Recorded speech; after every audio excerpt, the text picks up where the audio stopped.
Welcome to Lecture 10 of the course Introduction to Data Science. Today's lecture will be devoted to the computation of frequent item sets.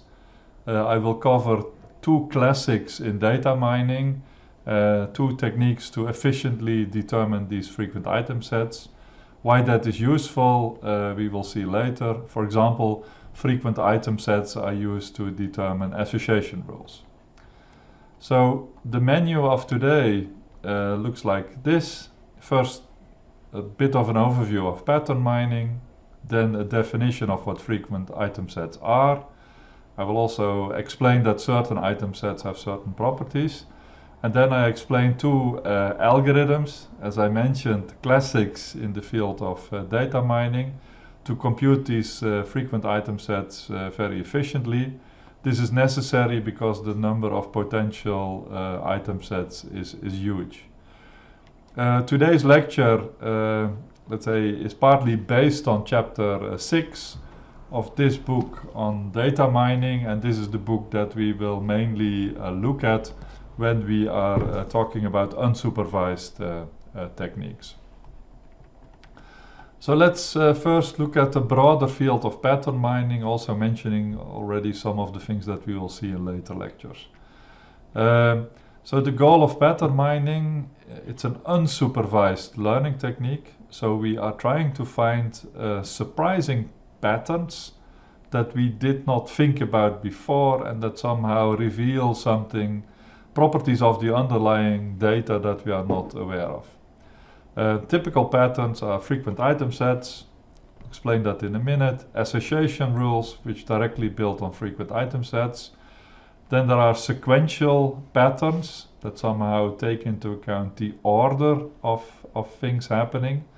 We will also look at partial orders in later lectures and subgraphs. So we are trying to find patterns in data, and today's focus is on these frequent item sets.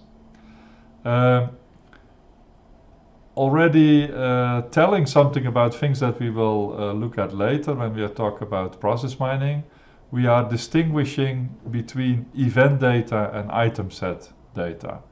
Event data is very particular because the temporal order is very important, and we have something like a case notion. So we have multiple events that are correlated to form together cases or process instances. This is not the case in item set data. In item set data, we do not need correlation. Every row in our input data corresponds to one instance, just as we have seen before when talking, for example, about decision trees. So if we talk about event data, then it very much looks like this. So we have a bunch of features. These features, and every row corresponds to an event, something happening. Every event has a timestamp, and we need to find ways to somehow correlate events that belong to each other so that we can group them.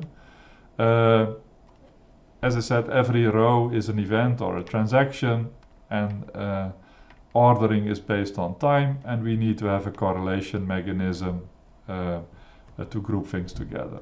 Typically, we also have a feature that is representing like a label of the event, typically called an activity name.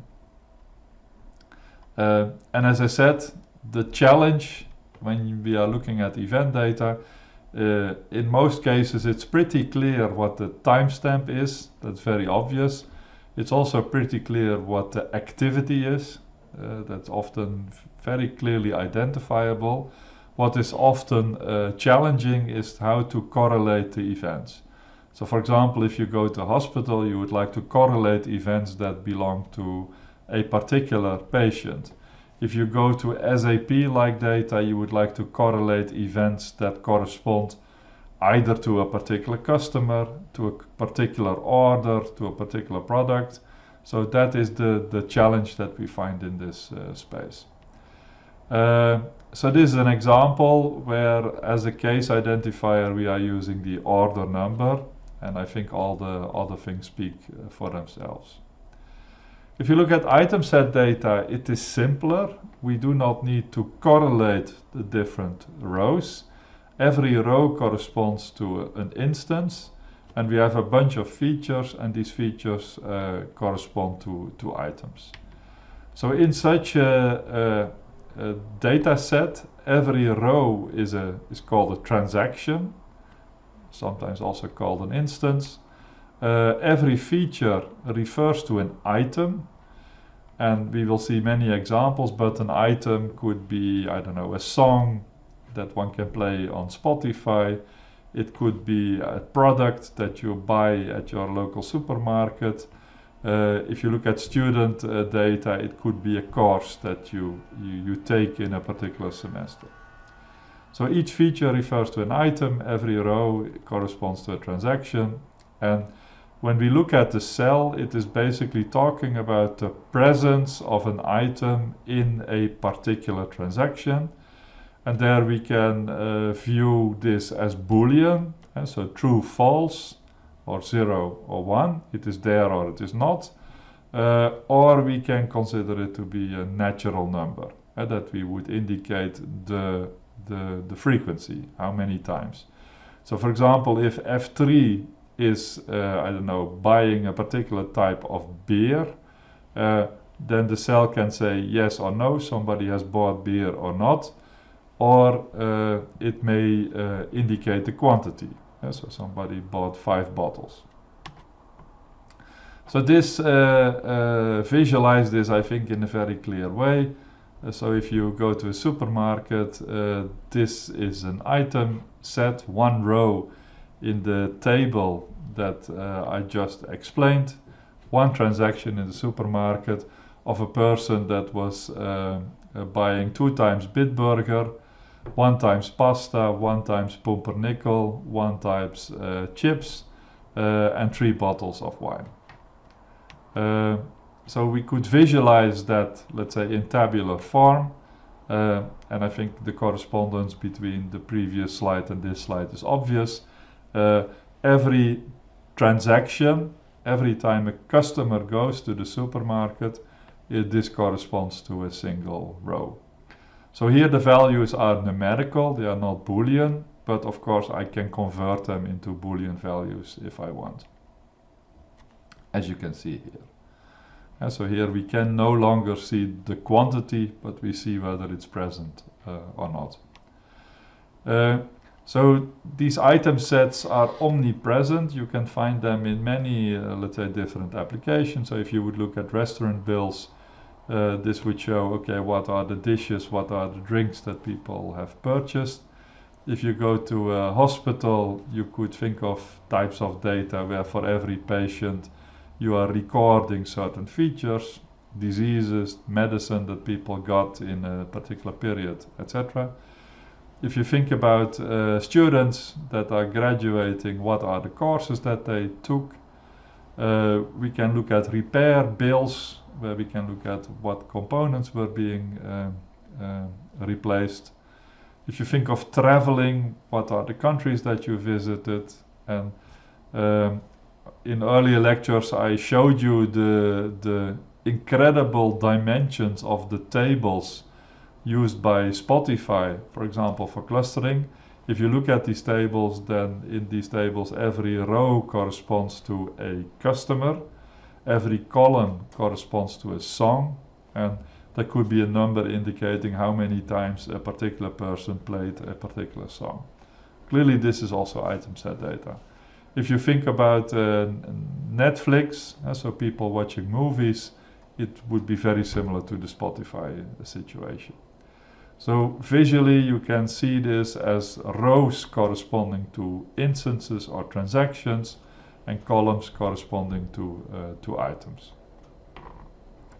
So now we can look at combinations of items, so combinations of songs, combinations of movies, combinations of products that could have been bought. And then we say that an item set, so a set of items, is frequent if that set of items occurs at least for a particular fraction of all the transactions that we consider. So the example that is shown here is that the item set consisting of Bitburg, Pumpernickel and Merlot is frequent if there are many customers buying at least these two items. And the support value is indicating what is the bound, what is the minimal frequency or the minimal fraction that we look at. What is important is to note the word at least. So a customer that buys not only Bitburg, Pumpernickel and Merlot, but also 10 other items, is also contributing to the frequency of this item set. And if we are able to discover such item sets, we can also use them to automatically create rules. So this is very much, as the slide shows, the focus of the next lecture, but this is like a preview. Using frequent item sets, we are interested in discovering rules. For example, the top rule says that people buying Bitburg and Pumpernickel also tend to buy Merlot. Or people buying Bitburg also tend to buy Heineken and Palm beer, etc., etc. So these are association rules, and the ingredients of these association rules are based on the frequent item sets that we will cover today. So we have now an idea what item sets are, we have an idea what frequent item set means. Let's now try to formalize this. These notations are just to be precise, and I hope that you have a background knowledge that allows you to interpret these notations properly, that they will actually help you. So we have a set I, curly I, that is defining the set of all items. So this is at the type level. So this is Bitburg, Merlot, Heineken, etc. Then an item set is a subset of the set of all possible items. A transaction is such a non-empty item set. We do not consider empty transactions because they would not have any properties. It would correspond to a customer not buying anything. We can add that, but it typically is excluded. Then a data set is a collection of transactions. A transaction is a non-empty item set. And what is key to see here is that the same item set may appear multiple times in a data set. And that is why technically, let me switch on the pointer, this is the reason why technically a data set is an element of the multiset of the power set of items. Why do we do this? Well, first of all, the power set of items is referring to the fact that item sets are subsets of the set of all items. And we have this multiset or this bag notation here to indicate that there may be many transactions that have exactly the same item set. You can think of this as there are two customers buying exactly the same, let's say, set of products, or you could think of two Spotify users that play exactly the same songs, which of course will happen, and it's something that we are interested in. So this is an example just to give a concrete instantiation of the notation that we have. So I is the set of all items. A transaction is a non-empty subset of the set of all items, for example this. And then a data set is, let's say, a collection of transactions where a particular non-empty item set may appear multiple times. So for example, we have two customers, two transactions just consisting of milk. And that's why we need to have multi-sets or bags rather than ordinary sets. So if we look at the table and we formalize that, then it will surprise nobody that this looks like this. Note that here we have frequencies, but I'm interpreting them as Boolean values. So for example, if you look at the first row, This is the customer that is buying Bitburg and this Penne that is indicated by this. So we do not see the two. When we see a customer, the second customer is buying just Merlot. The last customer is also just buying Merlot, but is buying two. So this is if we just look at what people buy, not their frequency. Note that this is referring to the power set here, P in yellow, indicating that we are not considering a multi-set. We are considering a multi-set at the level of transactions, because it is interesting for us to know that, for example, the second customer and the fourth customer bought the same stuff. So we would like to count that. And that is why we have this entry and this entry occurring twice. It is trivial to generalize everything that I will talk about this lecture to lift also this power set to a multi-set. So this is the representation that we have a multi-set of multi-sets. So we have a multi-set for the different transactions, and then within a transaction we not only consider the presence of a product but also how often it was bought, and then we would have this representation. So now we can, for example, see that the first customer bought let's say 2 times Bitburg, but now we can distinguish the second customer from the fourth one. So the second customer is buying 1 bottle of Merlot, the fourth customer is buying 2 bottles of Merlot. Everything I will talk about can be trivial generalized to multi-sets of multi-sets, but we will consider the classic scenario where we have a multi-set of sets. So we ignore the frequencies just as we did before. So we are looking at a data set that is a multi-set of sets of items, and as I said before, we are interested in item sets that are frequent because they can be used to identify certain surprising patterns. And an important notion is the notion of support. So support can be defined in a relative sense and in an absolute sense. If we look at the absolute sense, this notation is basically saying we look at all the transactions in our data set, and we are looking at the transactions that contain X. So then we get all the transactions that contain X and we count the frequency. So note that A may be bigger than X, but X should be included in A. So here we are looking at all the transactions that contain X and we count them. Here support X is doing the same thing but is dividing it by the number of transactions. So here we get a number between 0 and 1, and here we get a number between 0 and the number of transactions that we have. Then we can set thresholds. So if we write min support, we typically refer to this relative notion. So it's a value between 0 and 1. If we look at the absolute number, we use the phrase support count. Very simple. If you look at this example, it's completely trivial. So we have this as our data set, the one that we saw before. If we now look at the support of Merlot, this is 3 out of 4. So the count is 3.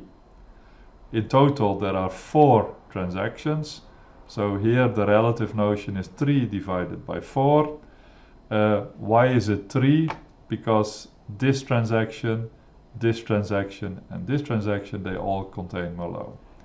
If we look at the item set consisting of Bitburg and Penne, then we look at all the transactions that have at least this. So then this is fitting, but this is not contained in any of the other ones. So we have 1. If we look at Merlot and Penne, that is, we see that here, and there is nothing else that also contains it. 1 out of 4. If you look at Bitburg and Merlot, we do not see any customer that is buying at least this. I think this is completely obvious. So the problem statement, it sounds super simple, but it turns out to be like a computational nightmare, is given such a data set to compute all the item sets that are above this threshold. So we are looking at all the subsets. Note that we are here implicitly looking at all the ones that are non-empty, because if it's empty, it is simply equal to the whole set. Then we look at the support of this non-empty subset, and that should be at least this minimal support value. So this looks like an easy question if you solve it in a brute force way. So what we have is we have like this set J of item sets. Suppose that there are n different items and different possible products or songs or movies. Then the number of unique item sets is 2 to the power n minus 1. The minus 1 is there because we do not consider the empty set. So every product can be in or out.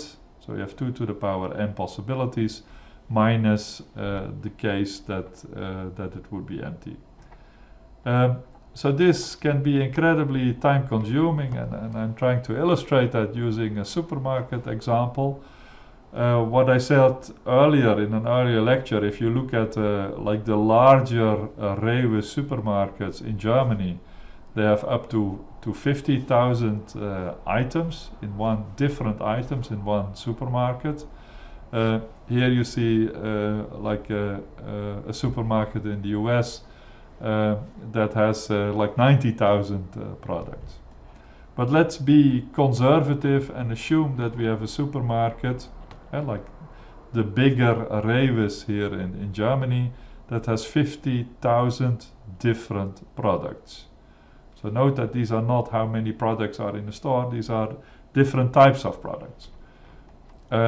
If we look at 2 to the power n minus 1, that leads to this number. So this whole page is filled by one number, which is 2 to the power 50,000 minus 1. So this shows you the incredible dimensions because of the exponential nature of the number of candidate sets. So this is never going to work. Of course, the thing that we would like to exploit is that there are this incredible number of candidates, but very few of them are frequent. But the question is now, how do we solve this problem efficiently? And this is like a key topic in data mining, because as I sketched before, we often have data that have this kind of characteristics. And many of the principles that I'm explaining now for item sets, you could also, let's say, apply these same principles, like for example this monotonicity property that I will explain in a minute, to also other data structures, like for example subgraphs. So let's assume that we have a subset consisting of 100 elements, A1 until 100. We have a min support value of min support. If this item set is frequent, then also all of its subsets are frequent. And this makes, if we have a bigger set that is highly frequent, then underneath it there are lots of item sets that must also be frequent. So if we look at this item set consisting of 100 elements, then also all the item sets containing just one of these products, so the set just consisting of A1, the set just consisting of A2, etc., they're all frequent. But also all the sets containing two elements. So the set containing A1 and A2 is frequent if this set X is frequent. And we can repeat that for any K. And you can see the numbers here. So 100 over K frequent item sets have k items, where these k items are sampled from this set X containing 100 elements. So if we then look at all the smaller item sets, so the item sets containing less than 100 items, but that are contained in it, we get this expression that you see here at the bottom, which is again a huge number. And so if we have a larger item sets, on the one hand we are very happy because we have found, let's say, an important pattern, but at the same time we will see an explosion of the number of item sets underneath it. So the conclusion of all of this is that because of these numbers we should not test all candidate item sets, and because of this explosion we also need to carefully think about what are the item sets that are now interesting. Well, an indication is given by the notion of closedness. So an item set X is closed if there is no proper superset, so no larger set Y, in such a way that X is contained in it and has the same support. So the way that you should think about it is that if we look at the subset X and we look at the transactions inside it, then it's important that we cannot extend X. We cannot add any items to X without reducing its frequency.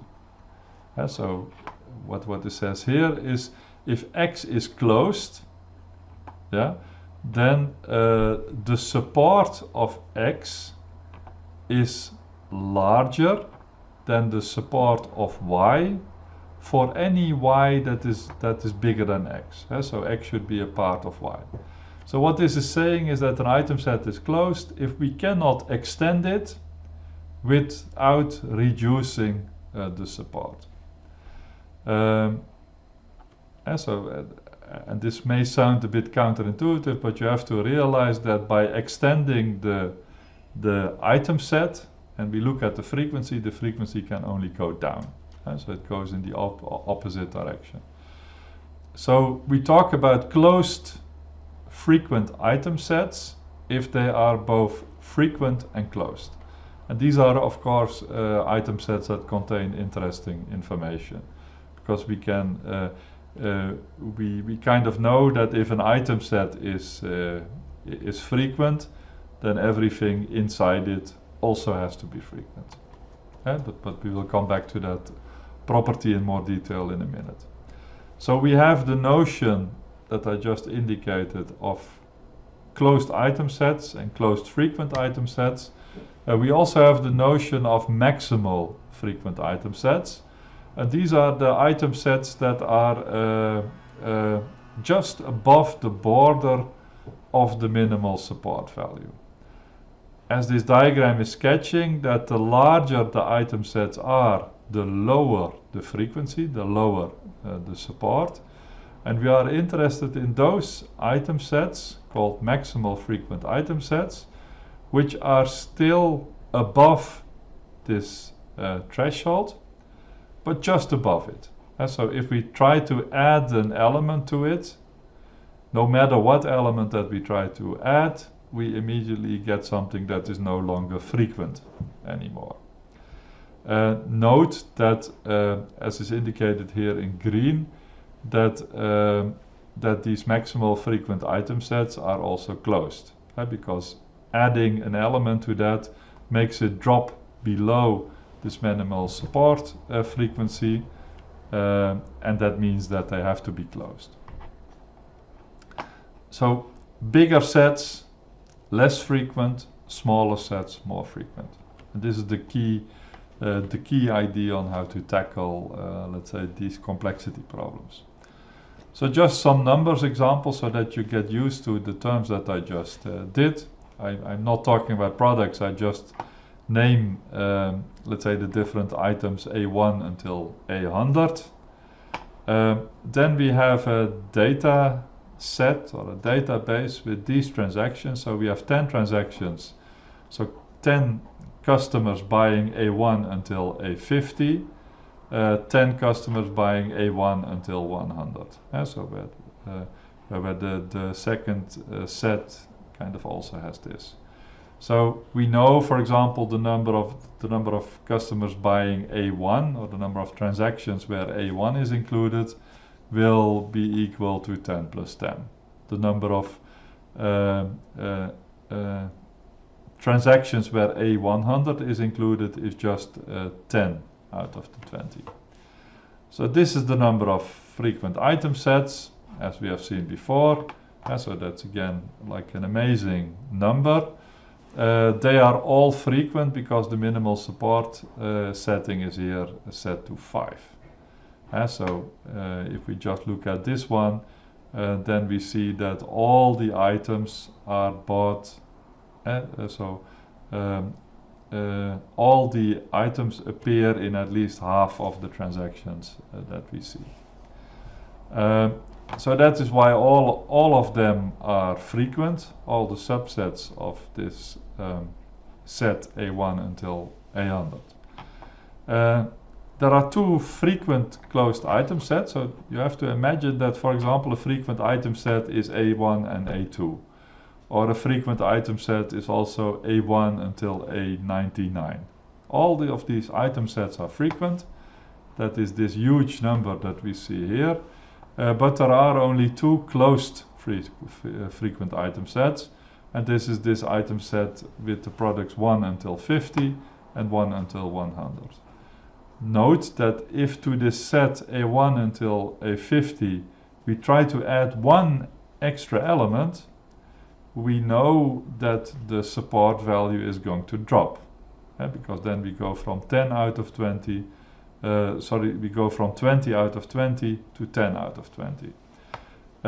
Note that the support of A is 20 over 20, the support of B is 10 over 20.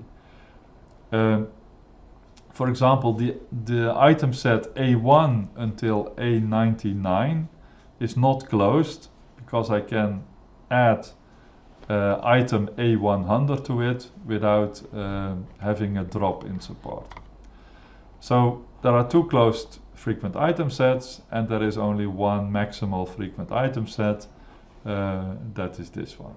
And because that is the one, if we try to add something, we would go over the threshold, but we are already maximal.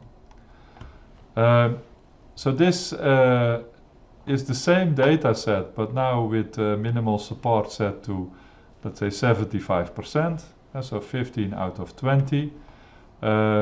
There are now 2 to the power 50 minus 1 frequent item sets.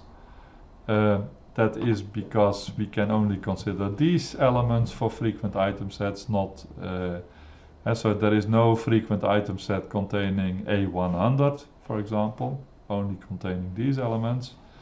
There is only one closed frequent item set, and that is A1 until A50, and this is also the only maximal frequent item set. So this slide shows a more interesting scenario where we have, let's say, again 20 transactions. 10 transactions involve A1 until A99. 10 transactions involve A2 until A100. We have a minimal support value of 0.75. If you look at this data set and this support level, you will see that there are 2 to the power 98 minus 1 frequent item sets. Frequent item sets cannot involve A1 and cannot involve A100, because then we are not able to meet the threshold. So again, we have many potential frequent item sets, but only one of them is closed. That is A2 until A99. This one is also the only, let's say, maximal frequent item set. So how to see that this one is closed? If we try to add A1 or we try to add A100, we see that our support will drop from, let's say, 100% to 50%. what you also see is that, let's say, if for example I look at the set without A2, so A3 until A99, that one is not closed because I can add A2 without, let's say, lowering the support.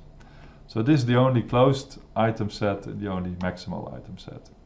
So why are we talking about these things? Because we have a kind of monotonic behavior. So we see that the frequencies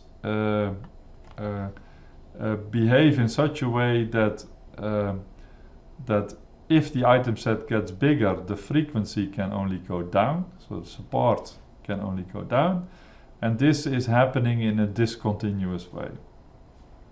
And in a way, that's what this slide tries to express, is that by just storing the closed frequent item sets, we are basically capturing the whole data, because we know that if you look at the closed frequent item sets, then all the item sets that it contains are also frequent.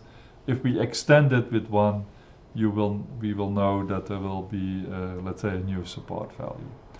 So this is formally expressed here. If A is a proper subset of B, B is a closed frequent item set, and there is no closed frequent item set B prime, which is somewhere in between A and B, then the support of A should be equal to B. So what this says is that we do not need to store the frequencies of all these, let's say, intermediate values, because we know that they are the same. So the conclusion is that we can only, by just storing the frequent item sets, we capture all the information. If we look at maximal frequent item sets, that is of course not the case, because we do not see the frequency of the smaller sets anymore. So the formal relationship is we have all frequent item sets, then we have the subset of closed frequent item sets, which have the property that if we try to add an element to them, no matter what element we add, the support will drop. And then there are the maximal frequent item sets, which by definition are also closed. And these are the item sets which are just, let's say, pushing against the border of the minimal support value that we set. And what we have just seen is that closed frequent item sets, in a way, let's say, describe all frequent item sets. So these properties are used by algorithms like the a priori algorithm and the fpgrowth algorithm. So for a very long time, this paper that you see here was one of the most cited papers in the field of computer science. It's like one of the classics in the field of data mining. Very elegant, and it's using the property that I just described. So this dates from 1994, and it basically uses this property that we just have seen. So if I try to be more precise and to describe it exactly, if we have two item sets, an item set A and an item set B, then we know that if A is a subset of B, that the support of A is at least the support of B. So if it's smaller, it can only become more frequent. So from this we can, of course, trivially derive that if A is a subset of B and B has a support of at least the minimal support, then also A has at least this minimal support. And we can apply this in the other direction. If A has a support lower than the threshold, then we see that it doesn't make, we do not need to look at B, because we know that B will also be below this threshold. And this is what we use to prune the search space. So how does the a priori algorithm work? So it is using this property at two different places. So we start with a database, a multiset of a set of items. We have a minimal support value, and we are computing these sets based on the cardinality of the set. So we start with the set of size 1, set of size 2, etc., etc. And we grow that until we can no longer extend it. So LK are all frequent item sets of length K. So the size of the set is precisely K. And the support level of A should be at least the minimal support. Now we have the interesting observation that if we have an item set that is in LK, so we have an item set of size K, and it is frequent, so it's above the minimal support threshold, then we know that, of course, any subset like is frequent, including the subsets that, like if I would split A in any two different parts, we know that these different parts also have to be frequent. What we can also do is we can, because we can kind of construct this, we know that there also exists an A prime and an A double prime of length K minus 1. Because what I just explained holds for any data set, but it also holds for a data set of size K, such that A is equal to the union of both. Because we just take something that is differing, let's say, in one element. We will see this more concretely on the next slide. This is still, let's say, talking about properties of let's say, the previous round, the round LK minus 1. There is also this statement, so for any A element of LK and any subsets such that the sizes of these subsets are equal to K minus 1 and the union of both is leading to A, then we know that these subsets have to be in LK minus 1. So these properties, we will use that to show that we can basically grow the item sets of length K by combining things that are in the frequent item sets of length K minus 1. Yeah, so this is explaining the idea a bit more concretely. So if we have an item set A from A1 to until AK, and we look at two item sets that only differ in the last element and are there, so this one is basically missing AK and A double prime is missing AK minus 1, so they're both one element less than A, then by definition, if this one is frequent, they must also be frequent and appear in the set LK minus 1. So we know this for sure, and we also know that we can also apply it in reverse, that because we know there that if we combine them smartly we can compose any the different set. So here you see some of the properties related to what I just said. So the idea is that any of these sets can be composed, and this can be done without creating any duplicates. And this can be done by basically sorting all the items in the whole item set in a particular way.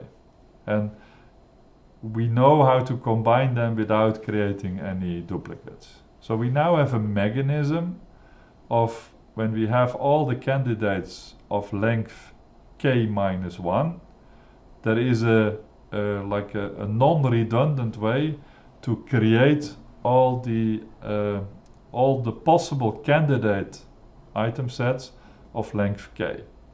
Yeah, so that is called CK. So LK minus 1 are all the item sets that have proven to be frequent and of length K minus 1. CK are candidates, so we do not know whether they are frequent yet, but they are created from this smaller data set. And we know that LK must be contained in CK. So we first create CK and then we prune it by testing the item sets in there that are non-frequent. And we do this in two phases because we know, so this is, we have the forward pass where I'm showing, okay, we can create CK from LK minus 1. That's one step. But another step is we can also prune CK based on certain elements missing in LK minus 1. So if, so we can basically look at the set CK, and if we see elements there that have a subset that did not appear in LK minus 1, we know that it cannot be frequent. So without going to the data, we can already remove things. So how does this pruning work? So we take A, that's like a candidate in the set CK, and we take all the individual elements of A and we remove them one by one. And for each time that we remove, we leave one out, we check whether it was frequent in the previous round. That it was frequent in LK minus 1. So we do this for every A, and we know if one of these tests is failing, we know that A can also not be frequent, because A can only be frequent if all of its subsets are frequent. So this provides, let's say, a very smart way of pruning set CK, so the candidates of length K, without actually going back to the data. So we already try to avoid generating too many candidates, then we prune the candidates without going to the data. And for the items that remain, we have to go back to our data set and test the frequency. So for all the remaining candidates, we compute this value by going through the entire database. And then we go to level LK plus 1. So that's the basic idea. And the goal is to do this test that we are looking at as few times as possible. So this is showing the algorithm. So here we see the phase where we are generating all candidates based on LK minus 1. So we know that we know that everything of size K can be composed systematically of sets of size K minus 1, where we know that they are frequent. Then we can, let's say, do this first, let's say, type of pruning, where we basically look at whether if we leave out one element, is it then still frequent? If it fails one of these tests, we do not need to go to the database for that. If it fails one of these tests, we can simply remove the candidate, as we see here. If it doesn't fail this test, only then we go through the process where we need to walk through the database. So that's the algorithm, and you can see that that this is much smarter than just applying brute force. This is an example taken from the book, where we have 9 transactions. Here we see the item sets. Suppose that we have a support of 2, so 2 out of 9 is the minimal level in order to be frequent. Then we can look at the database, and we first look at item sets of length 1. We can look at the frequency of all of these item sets, and we keep the ones that have a threshold, that meet the threshold of 2. And that's what's happening here. So we have, this is our candidate set, In the case of one item, it's a bit overkill. We check the support and all of these remain. Now I go to C2, and C2 is basically composed by looking at all the combinations of I1, of one of these items plus one of the other items, and that leads to this set of candidates. Then what we can do is that we can compute the support of them, and then for example we see that the support of I4 and I5 is equal to 0, so we can remove it, and this is what is remaining. Now it becomes more interesting. So now we have set L2, which are all the frequent item sets of length 2. From these sets of item sets, we can create all the item sets of length 3, right? In the way that I explained before. Then in principle, one would need to explore all of them, but we can do the pruning, let's say, much more aggressively. So one of the examples that we can look at, we look at I2 and I4, I2 and I5. So these are item sets that differ in one element. So we can take them together to create the item set I1, I4, I5 as a possible candidate. But if we look at the subsets, so by removing one of the elements, for example I2, so we take these two together, and then we have an item set consisting of 3 elements, I2, I4 and I5. And what we then do is then we remove one of the elements, for example I2, and we check whether the remaining set was actually appearing here. But here I4, I5 is not there, so we know that I2, I4, I5 cannot be frequent. And that is why that is not appearing here in C3. So we can prune it before actually testing it. Then this is our set of candidates, and for this set of candidates we compute the support, and we can only do that by going through the database. But the key thing is that if we would do this brute force, there would be many more candidates. But now we are exploiting the fact that I4 and I5, that item set, was not frequent. So anything bigger can also not be frequent. So I think this is clear. This basic idea has applied to all kinds of other patterns. If you look at graphs and sequences, the same principle applies. You can do further optimization. So if the data is huge, you can partition the data. There are trivial ways of distributing such algorithms. What we also know is that if transactions do not contain any frequent item sets anymore of length k, we can discard them for looking at bigger patterns. We can do sampling, etc., etc. So this algorithm tries to be very smart, and exploiting this monotonicity property is very powerful. At the same time, if you apply the algorithm, you will see that what is really time consuming is that for the candidates that remain at level, let's say k, so the elements remaining in CK, we still need to go through the entire data set again to test the frequency of that candidate set. So it was very smart, but not smart enough. And this was followed by a few years later by the fpgrowth algorithm, which uses a principle where it suffices to just go through the data twice. So as I said, the a priori algorithm tries to limit the number of candidates, but for every candidate you still need to go through the entire data set.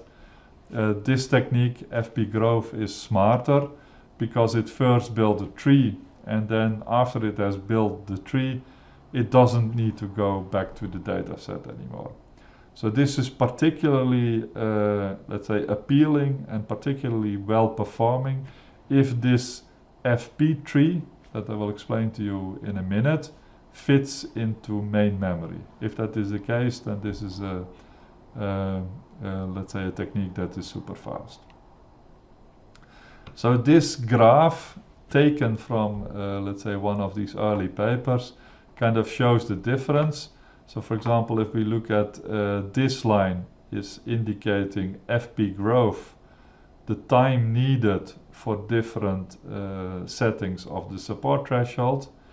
If we look at the a priori algorithm, then the time is much bigger, and it becomes completely infeasible if we have, let's say, a low support level, right? Because we have many possible candidate parameters.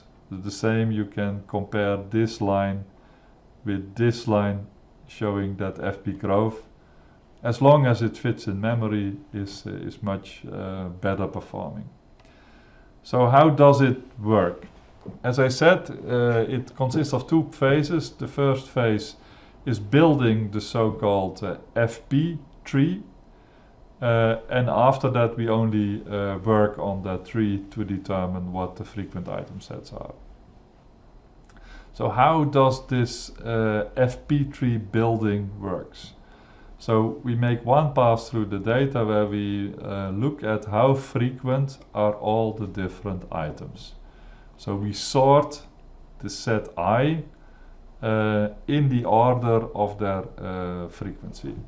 And if we are interested in things that have a support of at least, let's say, 10%, then we can ignore all the items that do not have a support of 10%. So A1 until AN, we are only consider the item sets which, let's say, individually are frequent.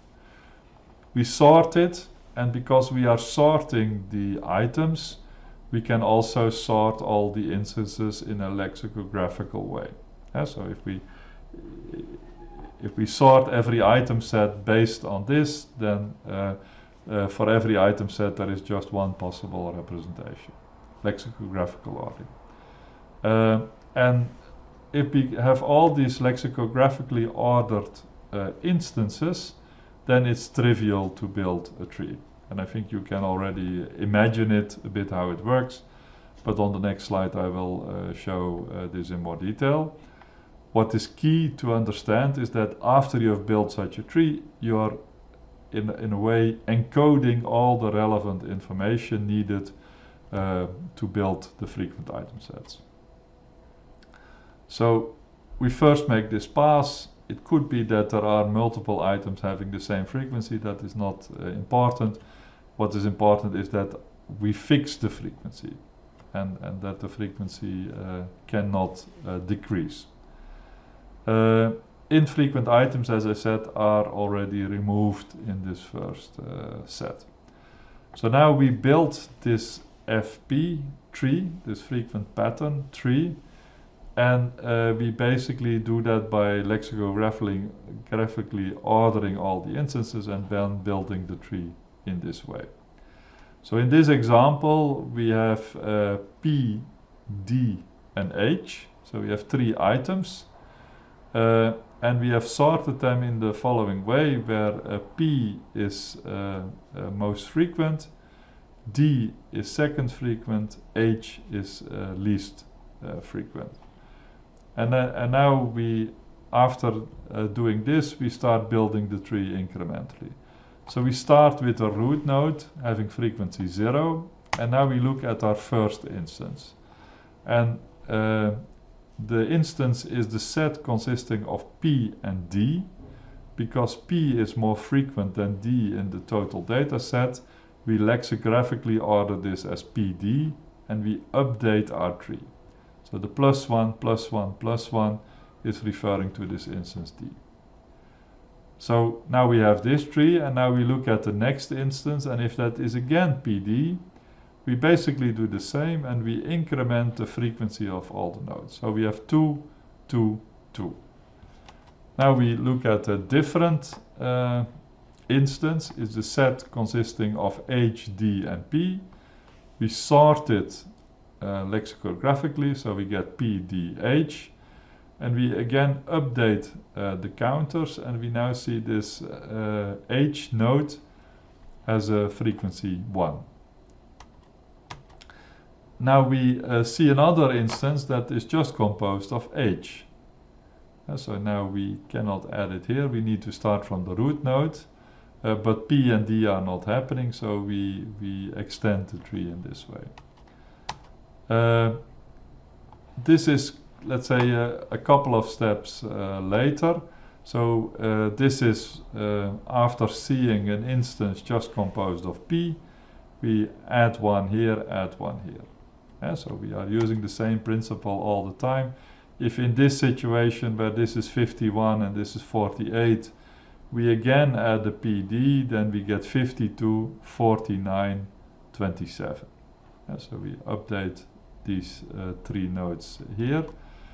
And we can continue doing that until we have covered the whole data set consisting of 100 instances. And so the last one was another PD, so we get 100 here, 91 here, 51 here. So this is the resulting FP tree, and what is intriguing is that it is basically not lossy. It is containing all the information that was in the original data set. How to see that? What you should basically do is that you, whenever node you go down, you should look at the difference in frequency. So we know that just H is happening 9 times. Yeah? We can ignore this H here, that is something that will come later. And so the item set just containing H has a frequency of 9. The data set just containing P is, so then we follow this path. So we have just P here. Some of the instances that, let's say, visited this node also continued into that direction.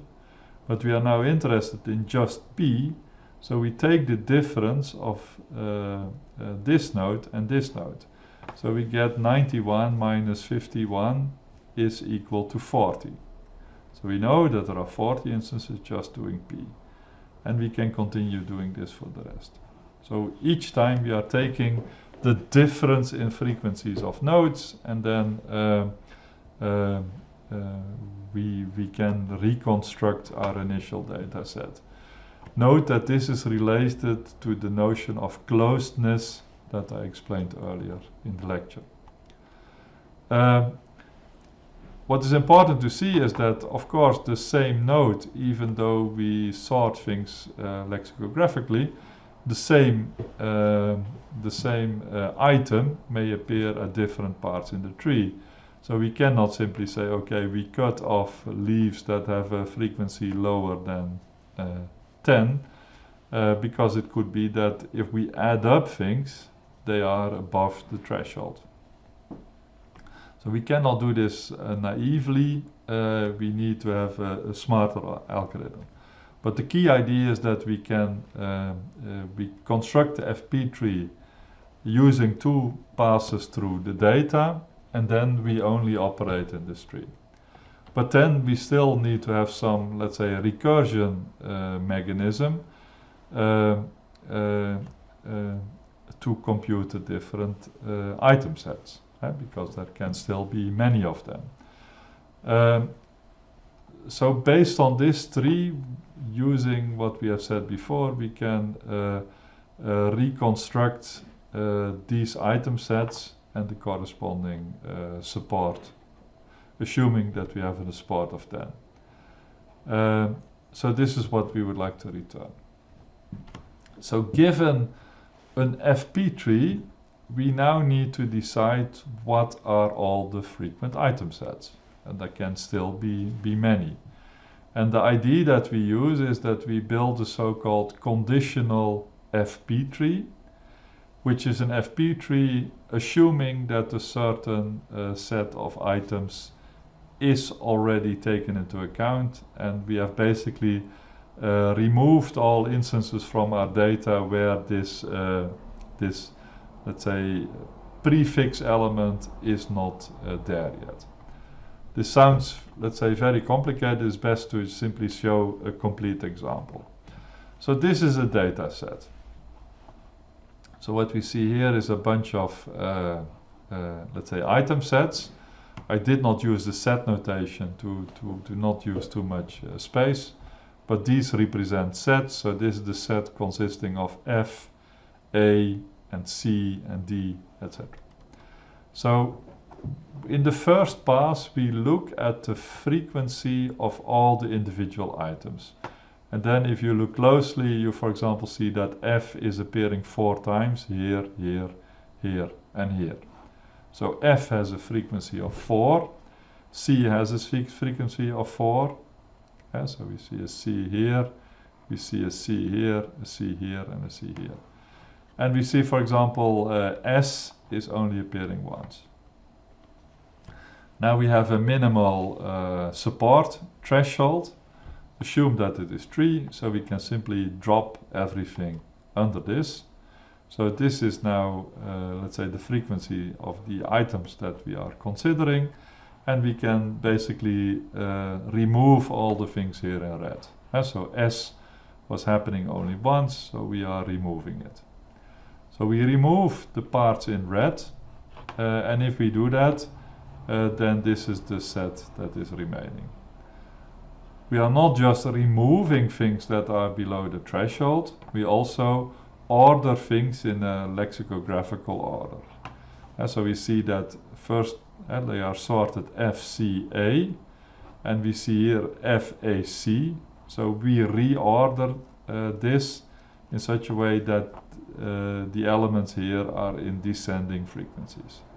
So F is in the first position, C is in the second position, A is in the third position.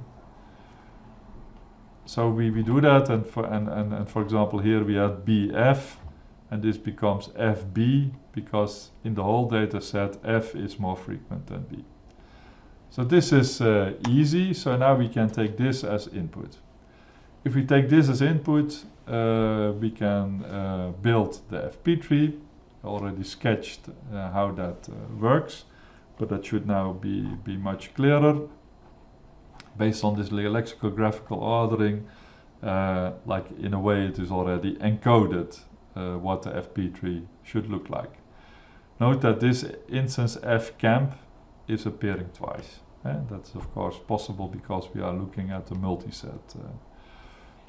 Now we build a data structure where we not only have the tree, but we, from all the different items, we have a linked list from that item to all the nodes that have that label. So for example, there are 2 nodes having label P, there are 2 nodes having label M, there are 3 nodes having label B. So we simply built this data structure, and the way that perhaps this this visualization helps you to stick this into your mind, that you don't forget it.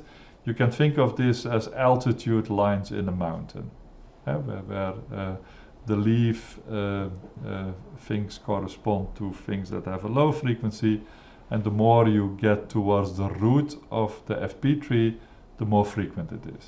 Think of frequency as altitude. So if you look at these altitude lines, they cannot cross each other, because, for example, if we look at A and B, they have a certain order. So whenever we plot something like this, it may be that A is missing or B is missing, but if we have A and B on a path to a root, they always appear in exactly the same order. Here A is always above B. So this is the property that we are going to exploit. Now we start with, let's say, the bottom of, let's say, our mountain. So we look at the item that is in the least frequent position. So here there are a few having the same frequency, but that doesn't matter.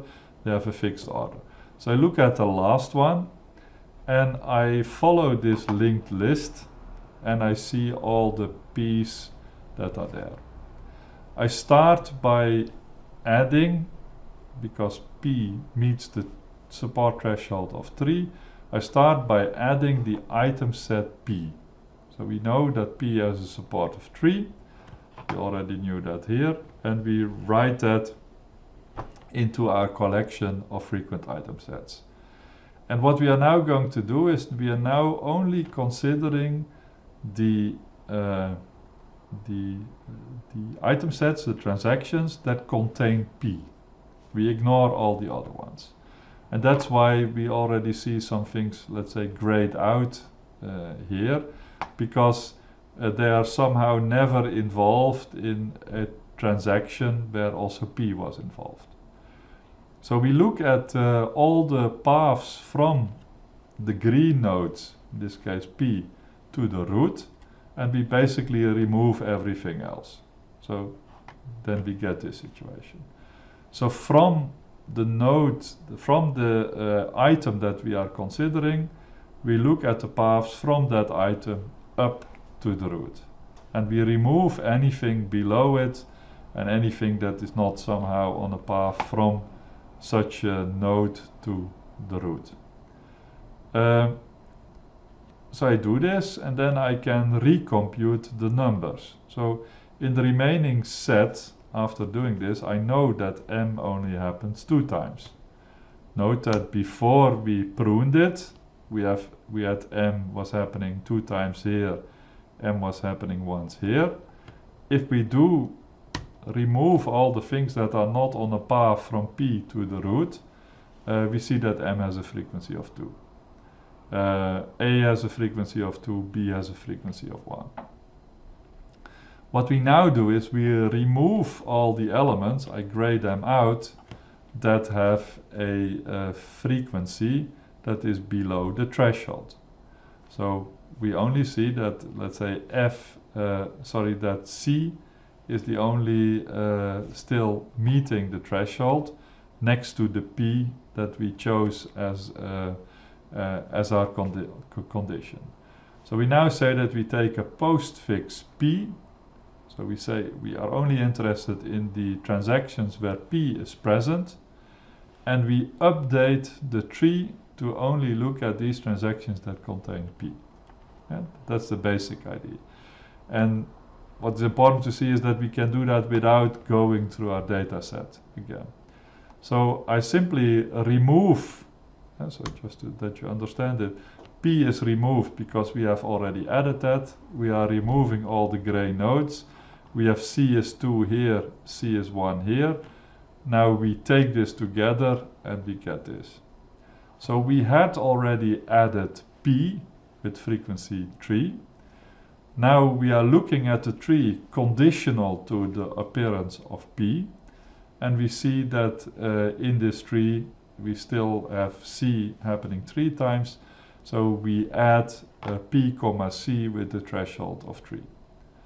So we have now considered postfix P. Now we continue with, so we have considered the least frequent one. Now we look at the second one in the list, going from least frequent to most frequent.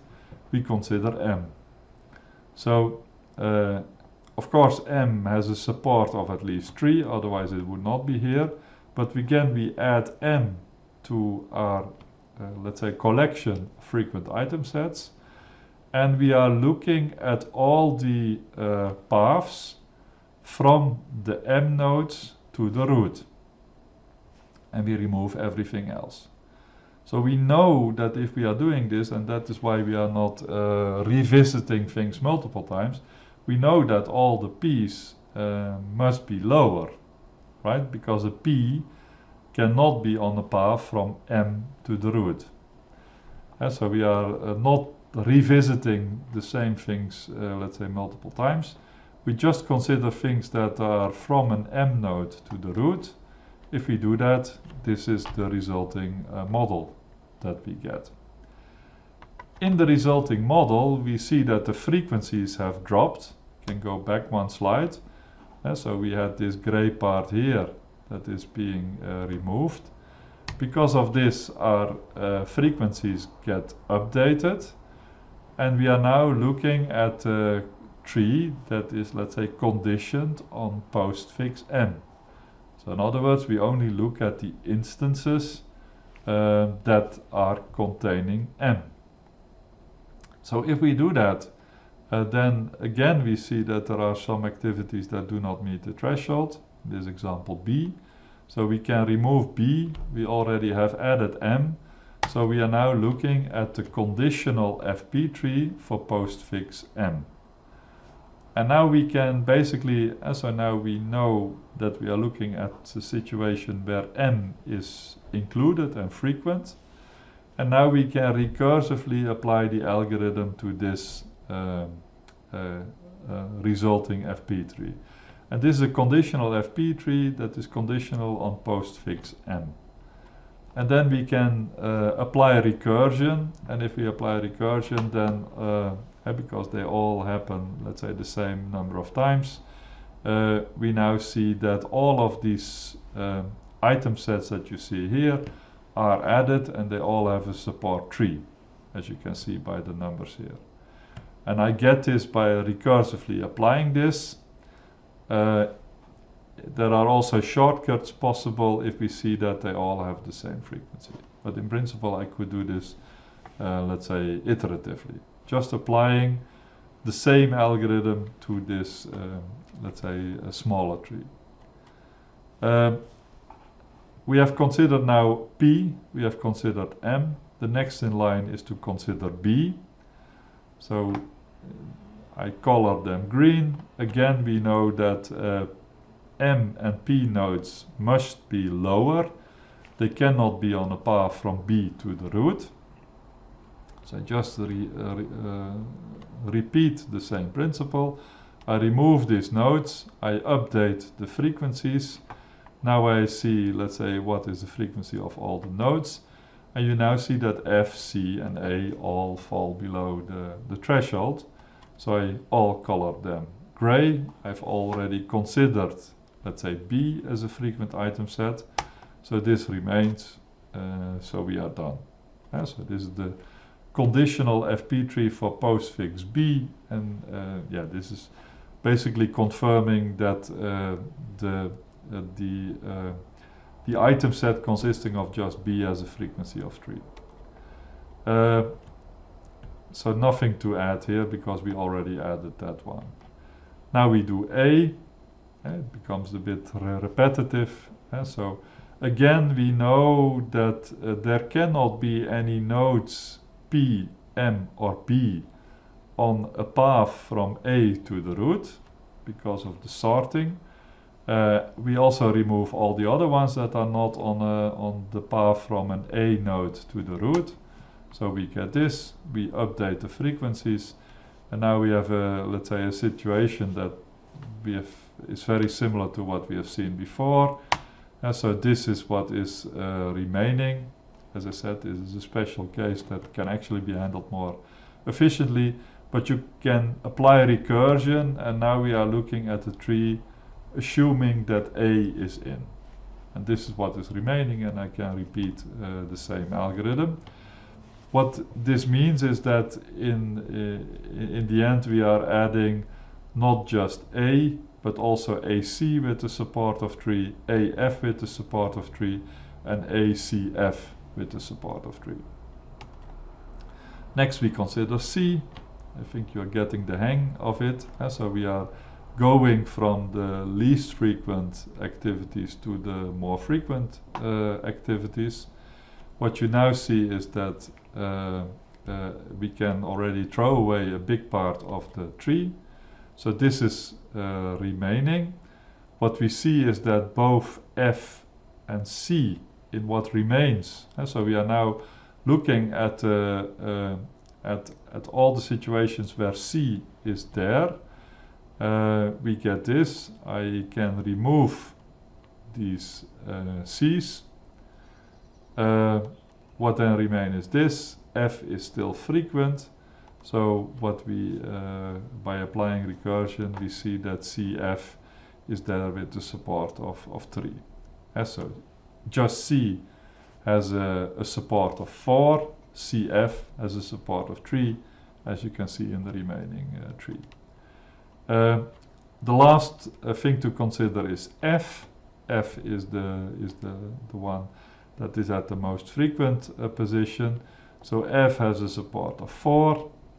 We can just add it, and then we do the computation of the conditional, first the conditional pattern base, then the conditional FP tree based on postfix X F, and this is what is there, and it is happening 4 times, and we have already added that.